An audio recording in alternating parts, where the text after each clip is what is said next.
Capres nomor urut 3 Ganjar Pranowo menyinggung program makan gratis milik paslon Prabowo Gibran. Ganjar menilai masyarakat harus kritis soal jargon dan program pasangan calon. Dalam sambutannya di acara GMNI di GBK Jakarta Pusat, Ganjar menyinggung soal program makan gratis milik paslon Prabowo Gibran dengan biaya 400 triliun rupiah. Di sisi lain, masih banyak wilayah yang minim fasilitas kesehatan. Ganjar menegaskan masyarakat harus kritis soal jargon dan program paslon sesuai dengan kebutuhan rakyat. Assalamualaikum warahmatullahi wabarakatuh. Mereka akan membawa ke rumah sakit. Rumah sakitnya jauh. Kemana mereka harus lewat? Bukan jalannya rusak atau jelek. Tidak ada jalan. Dan kemudian kita berpesta pora ngomong tinggi-tinggi sekali.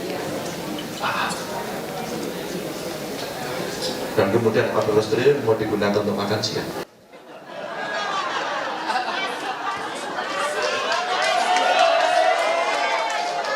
GMNI, alumni GMNI adalah